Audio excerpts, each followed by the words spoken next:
అతి శ్రేష్ఠుడైన యేసుక్రీస్తు నామమున వాక్యం వింటున్న విశ్వాసులందరికీ ప్రభు పేరిట వందనాలు.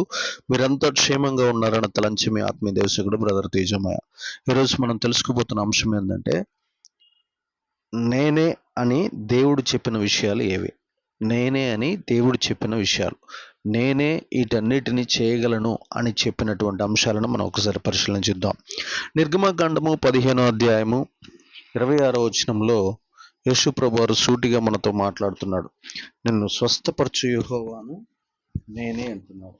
దేవునికి సమస్త మహిమ ఘనత ప్రభావములు కలుగును గాక. చూడండి, దేవుడు ఒక మనుషులకి ఎన్ని రోగాలు వచ్చినా, ఎన్ని రకాలైన వ్యాధులు, దీర్ఘకాలికమైన సమస్యలు వచ్చినా వాటన్నిటి నుండి విడిపించగలిగిన శక్తిమంతుడను నేనే అని దేవుడు స్వయంగా మాట్లాడుతున్న మాటను మనం ఒకసారి చూద్దాం.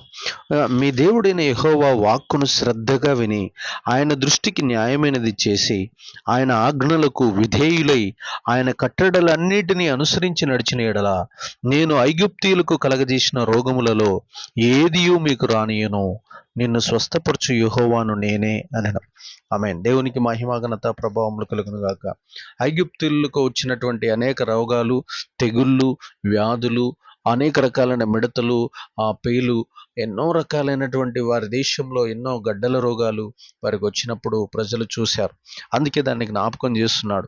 అయితే ఆ తెగుళ్ళల్లో కానీ, ఆ వ్యాధుల్లో కానీ, ఆ రోగాలు కానీ మీ దగ్గరికి రానివ్వను, మిమ్మల్ని స్వస్థపరచు యెహోవాను నేనే అని అంటున్నాడు. మనిషికి ఏ వ్యాధి వచ్చినా, ఏ బలహీనత ఉన్నా, ఏ యొక్క వ్యసనం ఉన్నా, ఏ దీర్ఘకాలిక వ్యాధి ఉన్నా, ఏ శాపం ఉన్నా స్వస్థపరచగలిగిన శక్తి దేవుడికి ఉన్నది. అందుకనే ఏ వ్యాధినైనా స్వస్థపరచగలిగిన దేవుడను నేనే అని అక్కడ ప్రజలకి మోషే గారి ద్వారా, నిర్గమకాండంలో మోషే గారి ద్వారా దేవుడు మాట్లాడుతూ వారిని ధైర్యపరుస్తున్నట్లు మనం ఇక్కడ చూస్తున్నాం. నిన్ను స్వస్థపరచు యెహోవాను నేనే. ప్రతి రోగం, ప్రతి కీడు, ప్రతి వ్యాధి, ప్రతి దీర్ఘకాలిక వ్యాధి, ప్రతి వ్యసనం, ప్రతి విధమైనటువంటి శాపాన్ని విరగగొట్టి కుటుంబాలన్నిటిని కట్టగలిగిన వాడు, వ్యక్తిత్వాలను కట్టువాడు, సమాజాన్ని నిర్మించేవాడు, గొప్ప శక్తిమంతుడు ఎవరైనా ఈ ప్రపంచంలో ఉన్నారంటే ఆయన పేరే నజరేయుడైన యేసు ప్రభువారు. ఆయన నిర్గమకాండంలో ఎలా కనిపిస్తున్నాడంటే సైన్యములకు అధిపతికి యెహోవాగా కనిపిస్తున్నాడు. దేవునికి మహిమ ఘనత ప్రభావములు కలుగును గాక. అదే నిర్గమకాండము ఒకసారి మనం ధ్యానిస్తే 31వ అధ్యాయము 13వ వచనంలో 31వ అధ్యాయం 13వ వచనంలో అక్కడ రాయబడినటువంటి మాటను మనం చూద్దాం. 12వ వచనం, మరియు యెహోవా మోషేతో ఇట్లనెను, నీవు ఇశ్రాయేలీయులతో నిజముగా మీరు నేను నియమించిన విశ్రాంతి దినములను ఆచరించవలెను. మిమ్మును పరిశుద్ధపరచు యెహోవాను నేనే అని తెలుసుకున్నట్లు అది మీ తరతరములకును నాకును మీకును గుర్తగును. ఆమేన్. దేవునికి మహిమ ఘనత ప్రభావములు కలుగును గాక. ఇక రెండో విషయం ఏమని తెలియజేస్తున్నాడంటే, మిమ్మును పరిశుద్ధపరచువాడను నేనే, నిన్ను పరిశుద్ధపరచువాడను నేనే, సంఘమును పరిశుద్ధపరచువాడను నేనే, దేశాన్ని పరిశుద్ధపరచువాడను నేనే, ప్రపంచాన్ని పరిశుద్ధపరచువాడను నేనే. నా దగ్గరికి మీరు వచ్చినప్పుడు నా యొక్క సన్నిధికి మీరు వచ్చినప్పుడు మీరు పరిశుద్ధతను బాగా నేర్చుకోవాలి. నేను పరిశుద్ధుడిని కాబట్టి మీరు కూడా పరిశుద్ధత నేర్చుకోవాలి. మీ యొక్క అల్లరి క్రియలు, అపవిత్రమైన అలవాట్లు, అపవిత్రమైనటువంటి బూతులు, అపవిత్ర ప్రవర్తన, అపవిత్రమైన అసహ్యమైనటువంటి వాటిని తినటం, తాగటం, మాట్లాడటం, పొర్లాడటం, ఇవన్నీ నాకు అసహ్యమైనవి. కాబట్టి మీరు నా దగ్గరకు వచ్చినప్పుడు ప్రతి విశ్రాంతి దినమున దేవుని సన్నిధికి మీరు నాకు కనబడి మిమ్మల్ని మీరు పవిత్రపరచుకోవాలి. మీ అపవిత్రతలను విడిచిపెట్టాలి, మీ అతిక్రమములు కడుక్కోవాలి, శుద్ధి చేసుకోవాలి. బాగా నా దగ్గరకు వచ్చి ప్రార్థన చేసి అడిగి బ్రతిమలాడి మిమ్మల్ని మీరు పవిత్రపరచుకోవాలి. మీ తలంపులు పవిత్రపరచుకోవాలి, మీ ఆలోచనలు పవిత్రపరచుకోవాలి, మీ హృదయాన్ని శుద్ధి చేసుకోవాలి. మీ కళ్ళు, మీ యొక్క పెదవులు, మీ నోరు, మీ యొక్క కాళ్ళు, చేతులు, మీ తల, మీ తలంపులు అన్నీ పవిత్రపరచుకోవాలి. ప్రతి విశ్రాంతి దినమును పాటించాలి. ప్రతి ఆదివారం దేవుని మందిరానికి వచ్చి ప్రతి పవిత్రతను బాగా నేర్చుకోవటమే మీరు జీవితంలో ఒక నిబంధనగా పెట్టుకోవాలి. అది మీకును నాకును ఒక నిత్యమైన గుర్తుగా ఉండునని మోషేతో దేవుడు మాట్లాడినట్టు మనం చూస్తున్నాం. దేవుని సన్నిధికి వచ్చినప్పుడు మనము అసూయలతో, పగలతో, కక్షలతో, కపటముతో నిండిపోయిన అటువంటి వారిగా గుండెల్లో అనేక రకాలైనటువంటి పాపాలు మోసుకొని వచ్చినప్పుడు, దేవుని సన్నిధికి వచ్చినప్పుడు వాటన్నిటిని కడుక్కోవాలి, పాప క్షమాపణ పొందాలి, దేవుడి దగ్గర దేవుడిలాగా మార్చబడే అనుభవాల్లోకి రావాలి. మన దేవుడు పరిశుద్ధుడు కాబట్టి నన్ను పరిశుద్ధపరచు, నన్ను పవిత్రపరచు, నన్ను పరిశుద్ధపరచని మనం గోజాడి బతిమలాన్ని అలా మనం కూడా పరిశుద్ధమైపోవడం గాక. మన కుటుంబాల్లో ఉన్న శాపాలు, మన మీద ఉన్న అనేక రకాలైనటువంటి దరిద్రం అంతా, అపవిత్రత అంతా, మనల్ని సాతాను తంత్రములన్నీ మనల్ని వదిలిపెట్టిపోయినప్పుడు మనం పరిశుద్ధులుగా మార్చబడదాము గాక. మూడవది సంఖ్యాకాండము. మూడో విషయాన్ని మనం ఒకసారి చూస్తే సంఖ్యాకాండము 18వ అధ్యాయము 20వ వచనం ఒకసారి మనం చూస్తే 18:20లో ఒక మాట ఉంటుంది, మీ యొక్క స్వాస్థ్యమును నేనే అని దేవుడు అక్కడ చెప్పినప్పుడు మనం ఇక్కడ చూద్దాం ఒకసారి. మరియు యెహోవా అహరోనుతో ఇట్లను, వారి దేశంలో నీకు స్వాస్థ్యము కలగదు, వారి మధ్యను నీకు పాలు ఉండదు, ఇజ్రాయేలీల మధ్యన నీ పాలు నీ స్వాస్థ్యమును నేనే. దేవునికి మహిమ ఘనత ప్రభావము. స్వాస్థ్యము అంటే ఆస్తి, స్వాస్థ్యము అనగా ఆస్తి, అంతస్తు. ఈ యొక్క స్వాస్థ్యము, నీ స్వాస్థ్యము, నీవు ఆహారము కానీ, భూములు కానీ, విండ్లను కానీ, ఏటిని నువ్వు పొలములను కానీ ఏటిని నువ్వు సంపాదించుకోవాల్సిన అవసరం లేదు. నీ పాలు, నీ ఆహారము, నీ స్వాస్థ్యము నేనే అని అహరోనుతో దేవుడు మాట్లాడుతున్నట్లు చెప్తున్నాడు. ప్రియ దేవుని సంగమా, మన దేవుడు మనకి ఆస్తిని ఇస్తాడు. భూలోక సంబంధమైన ఆస్తులు గాక పర సంబంధమైన ఆస్తులు మనకి ఇస్తాడు. మనకి గొప్ప పేరు ప్రతిష్టలు ఇస్తాడు. మనకి శ్రేష్టమైన వస్త్రములు ఇస్తాడు. ఆయన శ్రేష్టమైనటువంటి ఆయన సేవ మనం చేస్తే ఆయన శ్రేష్టమైన ఘనతనిస్తాడు. మనం ఆయన సేవ చేస్తే ఆయన గొప్ప అద్భుతమైనటువంటి పరలోక సంబంధమైనటువంటి స్థలములను మన పేరు మీద రాస్తాడు. భూలోకంలో ఘనత, పరలోకంలో స్థలములను ఆయన మనకి ఏర్పాటు చేస్తాడు. అహరోను వంశము లేవీ వంశము కాబట్టి లేవీలకి చెప్తున్నాడు, మీ పాలును, మీ ఆహారమును, మీ స్వాస్థ్యమును నేనే. కాబట్టి మీరు భూమి మీద ఏమీ ఆలోచించకుండా విజ్ఞాపన ప్రార్థన చేస్తూ ఉండండి. మీకు నేను స్వయంగా ఆస్తిని ఉన్నాను. మీకు నేనే స్వయంగా మీ యొక్క అంతస్తును నేనే ఉన్నాను. మీకు ఉన్న ఏవైతే బయట జనాలు నాకు పొలం ఉంది, భూమి ఉంది, బంగారం ఉందని చెప్పుకుంటున్నారో, నేను మీకు తోడుగా ఉన్నాను. నేనే మీకు ఆస్తి, మీరే నా ఆస్తి అన్నట్టుగా అహరోనుతో దేవుడు మాట్లాడుతున్నాడు. కాబట్టి మీరు యాజకులై బాగా ప్రార్థన చేయండి, విజ్ఞాపనలు చేయండి. ఇతరుల క్షేమం కోసం, ఇతరుల విడుదల కోసం, ఇతరుల పంటలు బాగా పండటం కోసం, దేశం మీదకి శత్రువులు రాకుండా ఉండటం కోసం, దేశం మీదకి వర్షాలు పడటం కోసం, దేశ సస్యశ్యామలంగా అభివృద్ధి పొందటం కోసం మీరు విజ్ఞాపనలు చేయండి. నీకు స్వాస్థ్యమును నేనే, నీకు బంగారమును నేనే, నీకు ఆస్తిని నేనే, నీకు సమస్త బలమును నేనే, ఆరోగ్యమును నేనే, ఆహారము నేనే, పాలును నేనే, సమృద్ధిని నేనే, జ్ఞానమును నేనే, వివేకము నేనే, ఘనతను నేనే అని దేవుడు అహరోనుతో మాట్లాడుతున్నట్లు మనం ఇక్కడ చూస్తున్నాం. మనకి దేవుడే స్వాస్థ్యమే ఉండాలి కానీ భూలోకంలో వస్తువులు, భూలోకంలో ఉన్న పదవులు, భూలోకంలో ఉన్నటువంటి భూములు, భూలోకంలో ఉన్నటువంటి ఆ ఇండ్లు అవి కాదు మనకి ఆస్తి. దేవుడే మనకి ఆస్తిగా ఉండాలి. దేవుడే మన అతిశయమై ఉండాలి. దేవుడే మనకి విలువైన ఆస్తిగా మనం మార్చుకునేదము గాక. తర్వాత చూడండి, యెషయా గ్రంథం 43వ అధ్యాయంలో, యెషయా గ్రంథము 43వ అధ్యాయము 3వ వచనంలో ఒక విషయం రాశాడు దేవుడు. చూద్దాం. మిమ్మల్ని రక్షించువాడను నేనే అని దేవుడు అక్కడ పలుకుచున్నాడు.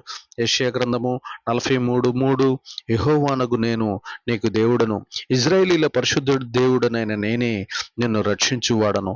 నీ ప్రాణ రక్షణ క్రయముగా ఐగుప్తుని ఇచ్చిన్నాను, నీకు బదులుగా కూషును, షేబాను ఇచ్చిన్నాను. దేవునికి మహిమ ఘనత ప్రభావములు కలుగును. నిన్ను రక్షించువాడను నేనే అని అక్కడ ఎంతో స్వయంగా మాట్లాడుతున్నట్లు, స్పష్టంగా తెలియజేస్తున్నట్లు మనం బైబిల్లో చూస్తున్నాం. దేవుడు మనల్ని రక్షించువాడై ఉన్నాడు. కాబట్టి మనం ఎక్కడికి వెళ్ళినా మన చుట్టూ కాపుదలై ఉన్నాడు, మనకి భద్రత కలిగించువాడై ఉన్నాడు, మనల్ని సంరక్షించువాడై ఉన్నాడు. సాతాను చేతిలో కానీ, లోకస్తుల చేతిలో కానీ, దురాత్మల చేతిలో కానీ, మాంత్రికుల చేతిలో కానీ, తర్వాత దయ్యాల చేతిలో కానీ, రోగాల చేతిలో కానీ, శాపముల చేతిలో మనల్ని పడకుండా సంరక్షించువాడై ఉన్నాడు. అందుకని నిన్ను రక్షించువాడను నేనే, నీకు బదులుగా అనేకమైన వాటిని నేను నీకు స్వాస్థ్యంగా ఇచ్చినాను అని అక్కడ యెషయా గ్రంథంలో ఆయన అని చెప్తున్నాడు. నీ ప్రాణ రక్షణ క్రయముగా ఐగుప్తుని ఇచ్చి ఉన్నాను. చూడండి, నీకు బదులుగా కూషును షేబాను ఇచ్చి ఉన్నాను. చూడండి ప్రియ దేవుని బిడ్డలారా, ఇక్కడ మనము దేవుని దగ్గరకు వచ్చినప్పుడు మనం చేసిన త్యాగానికి ప్రతిగా మనం సమర్పించుకొని మన ఉద్యోగాలు వదిలి, మన వ్యాపారాలు వదిలి, మనకి సంబంధించిన వాటన్నిటిని వదిలి మనం ఇతరుల ప్రాణం కోసం ప్రార్థన చేసి మొరపెట్టినప్పుడు ఆ యొక్క అనేక మంది ఆత్మలను దేవుడు మనకి స్వాస్థ్యంగా రాసిస్తాడు. అనేక సంఘాలు మన ద్వారా కట్టిస్తాడు. మనం మన ప్రాణాన్ని క్రయధనంగా పెట్టి దేవుడి దగ్గర వెల చెల్లిస్తున్నాం కాబట్టి మనకి దేశాలు అప్పగిస్తాడు, మనకి అనేక ప్రాంతాలు అప్పగిస్తాడు. వాటన్నిటిపైన మనకి అధికారిగా నిలబెట్టి నీవే ఈ ఆత్మలన్నిటికీ కాపరిగా ఉండు అని చెప్పి మనల్ని నియమించి మనల్ని రక్షిస్తూ మనల్ని కాపాడుతుంటాడు. అందుకనే మనం సేవలో ఇతరుల కోసము ప్రాణం పెట్టేంతగా ప్రార్థన చేసినప్పుడు ఆ ప్రాణ క్రయధనానికి గుర్తుగా ఇతరుల యొక్క ఆత్మలను మన చేతికి అప్పగిస్తాడు. వందలు, వేలు, లక్షల, కోట్ల మంది ఆత్మలను మన చేతికి అప్పగించి వారందరికీ మనల్ని కాపరిగా పెడతాడు. దేవునికి మహిమ కలుగును గాక. అందుకనే మనల్ని రక్షించువాడై ఉన్నాడని ఆయన చెప్తున్నాడు. నిన్ను రక్షించువాడని నేనే అని చెప్తున్నాడు. కాబట్టి మనల్ని ప్రతి సందర్భంలో ఆయన మనల్ని రక్షిస్తూ కాపాడుతూ ఉంటాడు.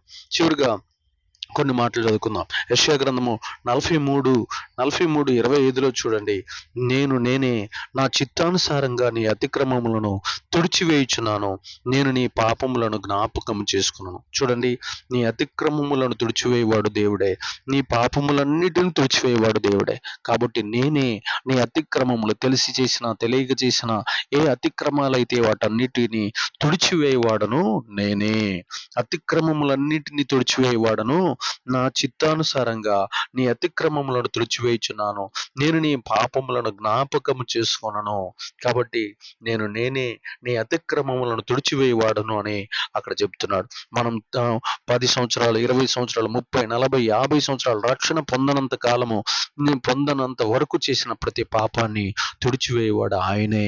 ఆయన తప్ప మన పాపములు క్షమించేవాడు భూమండలం మీద కానీ ఈ విశ్వంలో ఎవరూ లేరు.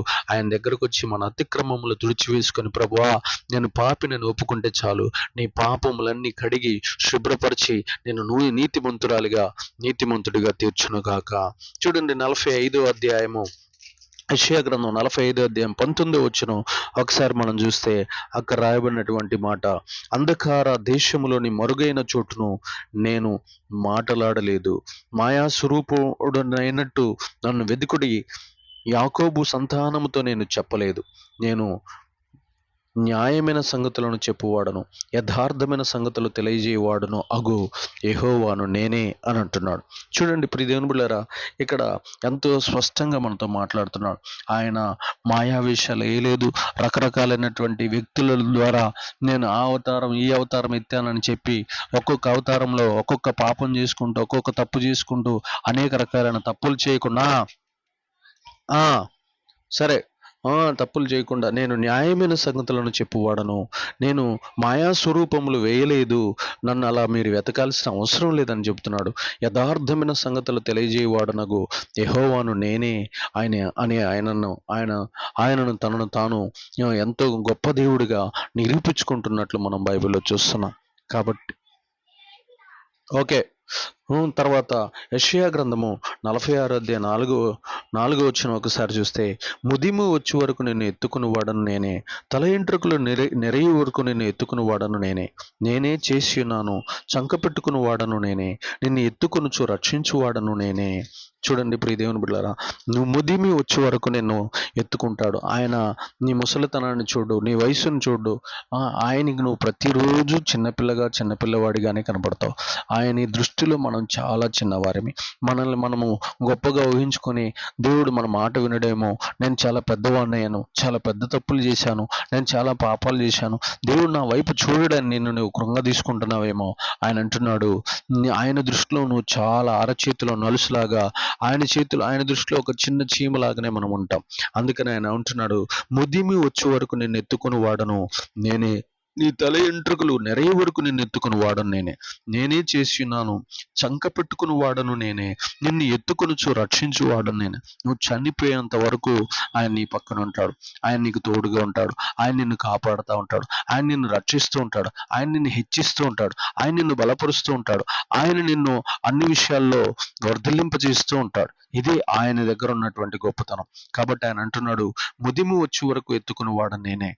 యథార్థమైన సంగతిలో తెలియజేసి వాడను నేనే. నీ అతిక్రమములన్నిటినీ తుడిచిపోయేవాడను నేనే. నిన్ను ప్రతి నిత్యము రక్షించుతూ అంధకార శక్తుల నుంచి కాపాడువాడను నేనే.